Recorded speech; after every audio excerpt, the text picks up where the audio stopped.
Comilla city কর্পোরেশনের বেশ কয়েকটি এলাকায় তীব্র পানি সংকট। ৩২টি নলকূপের ১৩টি অচল। নগরবাসীর অভিযোগ, প্রায় ৮ মাস যাবৎ এই সংকট আর সমস্যা সমাধানের চেষ্টা চলছে বলছেন সংশ্লিষ্টরা।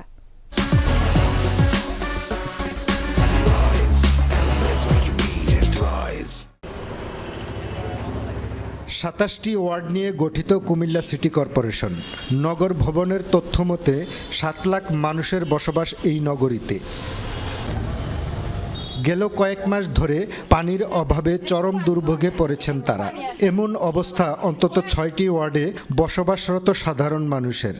পানি নাই, পানি একদম বন্ধ। ময়লা আসছে গত শনিবার, এরপর ময়লা আসার পরে ১-২ ঘন্টা পরে যে বন্ধ হয়েছে, আর এই পর্যন্ত কোনো পানি আসছে না। ৭-৮ মাস যাবৎ আমাদের এলাকাতে সাপ্লাইয়ের যে মেইন লাইন, ওই মেশিন বন্ধ, কিন্তু প্রত্যেক মাসেই সিটি কর্পোরেশন থেকে আমাদের বিদ্যুৎ বিলের পানির বিলের কাগজ দিয়ে দিতেছে। পানির জন্য আমরা অনেক দিন দরখাস্ত দিয়েছি, এখন পর্যন্ত কোনো পানির ব্যবস্থা হয়েছে না।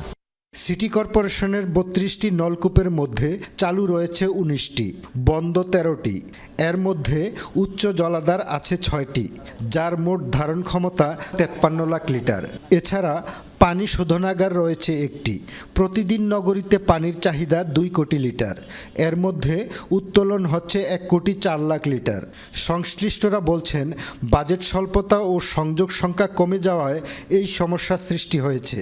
পানি সরবরাহ শাখার অর্থ স্বল্পতার কারণে এবং এটা যেহেতু ডে বাই ডে সংযোগ সংখ্যাও কমে যাচ্ছে, একদম সঠিকভাবে সায়েন্টিফিক ওয়েতে ডেভেলপ করতে হবে, তারপরে আমরা সবাইকে ইনশাল্লাহ পানি দিতে পারবো। সিটি কর্পোরেশনের সাথে ওতপ্রোতভাবে যোগাযোগ রেখে তাদের ডিমান্ড এবং আমাদের বর্তমান যে এক্সিস্টিং পাইপলাইন সিস্টেম আছে, পানি সরবরাহ ব্যবস্থা আছে, সেটাকে বহাল রেখে এটার ক্যাপাসিটি কিভাবে বাড়ানো যায় সেই লক্ষ্যে আমরা কাজ করছি। শীতকালে হয় ওয়াটার টেবিলটা নিচে নেমে যায়, যার কারণে পানির স্বল্পতাটা একটু বেশি হয় টিউবওয়েলগুলোতে, যার কারণে এই সমস্যাটা হয়েছে। খুব তাড়াতাড়ি আমরা টিউবওয়েলগুলো মেরামত করে ফেলবো।